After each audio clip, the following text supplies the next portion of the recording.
ದ್ವೇಷದ ಕಾರಣದಿಂದ ವಯೋವೃದ್ಧ ದಂಪತಿಗಳಿಗೆ ಜೀವನದ ಆಸರೆಯಾಗಿದ್ದ ಚಿಲ್ಲರೆ ಪೆಟ್ಟಿಗೆ ಅಂಗಡಿಗೆ ಕಿಡಿಗೇಡಿಗಳು ಇಂದು ಮುಂಜಾನೆ ಬೆಂಕಿ ಹಚ್ಚಿರುವ ಘಟನೆ ನಡೆದಿದೆ. ಕೊರಟಗೆರೆ ತಾಲೂಕು ಕಸಬಾ ಹೋಬಳಿ ತುಂಬಾಡಿ ಗ್ರಾಮ ಪಂಚಾಯತ್ ವ್ಯಾಪ್ತಿಯ ಪಕ್ಕೀರಪ್ಪನ ಪಾಳ್ಯ ಮೇಗಲ ತಾಂಡದ ಕಂಡ್ಯಾನಾಯ್ಕ ಮತ್ತು ತುಳಸಿಬಾಯಿ ದಂಪತಿಗಳ ಜೀವನ ಆಧಾರವಾಗಿದ್ದ ಪೆಟ್ಟಿಗೆ ಅಂಗಡಿಯಲ್ಲಿ ಲಕ್ಷಾಂತರ ರು ಮೌಲ್ಯದ ದಿನಸಿ ಸಾಮಾನುಗಳು ಇತ್ತು. ಇವೆಲ್ಲವೂ ಇದೀಗ ಸಂಪೂರ್ಣವಾಗಿ ಸುಟ್ಟು ಕರಕಲಾಗಿದ್ದು ವಯೋವೃದ್ಧ ದಂಪತಿಗಳು ಬೀದಿಗೆ ಬೀಳುವ ಪರಿಸ್ಥಿತಿ ನಿರ್ಮಾಣವಾಗಿದೆ. ಪರಿಸ್ಥಿತಿಯ ಅರಿವು ಇಲ್ಲದ ವಯೋವೃದ್ಧ ದಂಪತಿಗಳು ಜೀವನದ ದಾರಿ ಕಾಣದೆ ಕಣ್ಣೀರಿಡುತ್ತಿದ್ದಾರೆ. ಯಾವಾಗ 4 ಗಂಟೆ ನಂಗೆ 4 ಗಂಟೆ ಉರಿತಿತ್ತು. ಯಾರು ನೋಡ್ಲಿಲ್ಲ. ಎಲ್ಲ ಸಾಮಾನು ಮಸ್ತಾಗಿತ್ತು.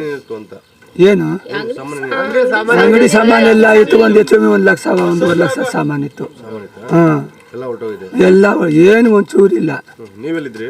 ನಾವು ಒಳಗಡೆ ಮಲಗಿದ್ವಿ. ಒಳಗಾಗ್ಬಿಟ್ಟವ್ರೆ. ದಗ ಒಳಗಡೆ ಉರಿತಿತ್ತು. ನಾನು ಆಗ ಅಲ್ಲಿ ಆ ಶಬ್ದ ಉರಿತಾ ಇತ್ತು ಅಂತ ಎದ್ದೆ.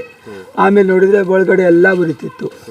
ಆಮೇಲೆ ಬಾಯಿ ಬಡ್ಕೊಬಿಟ್ಟು ಎಲ್ಲರೂ ಬಂದು ಹೋಯ್ತು.